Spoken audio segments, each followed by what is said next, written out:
이렇게 고려군의 선봉에서 종횡무진 활약을 하면서 고려를 위기에서 구할 수 있는 영웅으로 인식이 되게 된 이성계.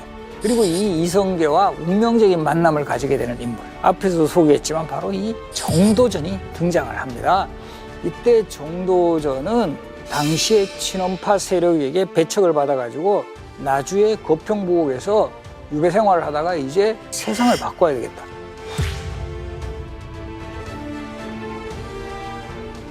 그럼 세상을 바꿀 힘을 가진 인물 누굴까?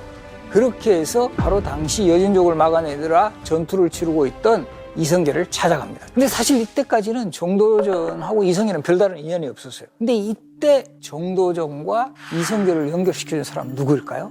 정몽주였습니다. 이 정몽주하고 정도전은 이색이라는 고려말 대학자 밑에서 동문수학하면서 의기가 투합이 됐어요. 이 정몽주도 고려라는 나라 바꿔야 된다라는 그런 마인드는 분명히 가지고 있었고 정도전에게 이성계를 소개를 해주었다. 그리고 이제 이 두 사람이 함주막사에서 이런 이야기를 나눴다라는 게 기록이 되어 있는데요. 첫 만남에서 정도전은 이성계의 잘 훈련된 군사를 보고 감탄하면서 이 군대로 무엇이든 성공하지 못했습니다. 바로 이게 짧은 한마디지만 새로운 세상 함께 바꿔봅시다. 그 당시에 고려의 무장 중에 최고의 인물이 최영 장군하고 이성계 장군.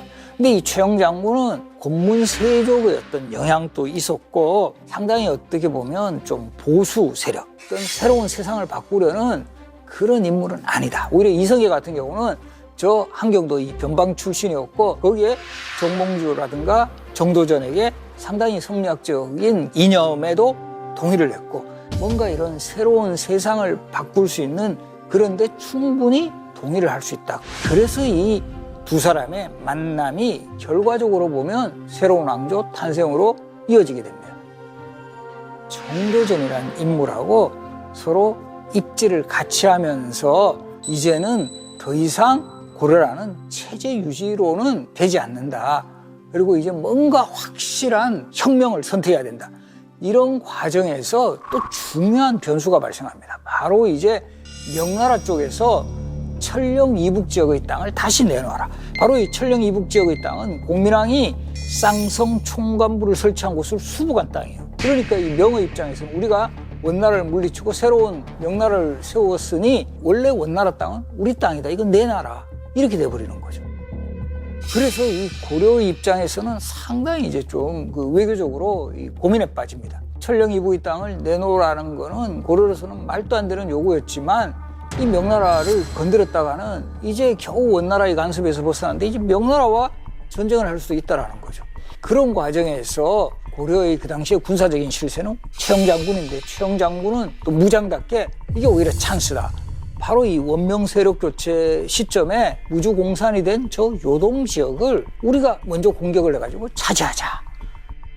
그리고 그 선봉에 이성계를 세웁니다. 사실은 최영 장군 본인이 가려고 했어요. 그런데 우왕이 말립니다. 왜냐하면 우왕은 어떤 트라우마가 있었냐 하면 바로 자신의 아버지 공민왕이 최영 장군이 개경이 없는 상황에서 시해당하는 그런 상황을 겪었기 때문에 최영 장군을 가장 믿고 있었어요. 그러니까 최영이 출정해버리면 본인도 불안해진다는 거죠. 그래서 그 요동정벌에 반대 의견을 표시했던 이성계가 원정군 사령관으로 갈 수밖에 없었고 사실 이성계는 그 자신이 내키지 않은 입장을 사불가론으로 밝힙니다.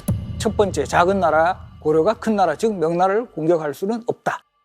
두 번째로는 농번기인 여름철에 군대를 동원하는 것은 불가하다. 세 번째, 온나라가 군대를 동원해서 북쪽으로 가면 외구가 공격할 여지가 있다.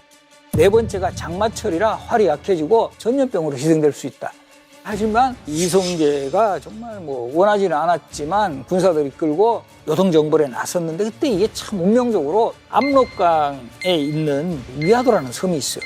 이게 장마가 계속 져가지고 그 물이 너무 불어나서 갈 수가 없었어요. 그래서 이때 며칠을 머물면서 고려의 왕 우왕하고 최영희에 글을 올려 군대를 돌릴 수 있도록 허가해달라 요청을 했지만 당연히 이쪽에서는 그거처럼 무조건 가서 싸워라. 그 결과적으로 이성계는 정말 엄청난 결심을 하죠. 병력들을 회군을 시켜서 자신에게 명을 내렸던 우왕과 최영 장군을 공격하는 그야말로 우리 역사 속에 조선건국의 가장 중요한 계기가 되는 위화도 해군이 이루어집니다. 그래서 이성계하고 위화도에 추정했던 병력들은 거의 한 3만여 명 이상, 그리고 이 최영 장군이 방어했던 개영 지역의 군사들은 뭐 많아야 한 7, 8천 명.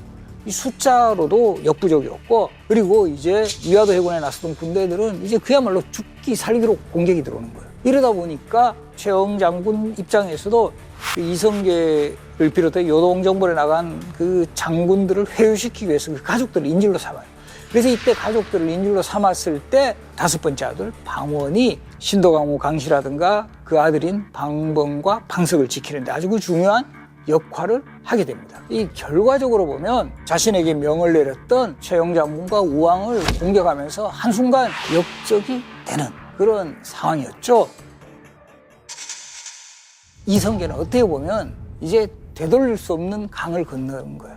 그야말로 뭐 주사위는 던져줬고, 그리고 그 과정에서 나중에 정몽주와 같이 한때는 이성계와 한편이었던 그런 세력들이 또 이성계를 제거하려는, 정도전마저 유배까지 보내는 이런 상황이 초래하면서 조선건국인 1392년까지 더욱더 격동하는 그런 역사를 만들어 나가게 됩니다. 이런 장면들에 대해서는 다음 시간에 이어가겠습니다.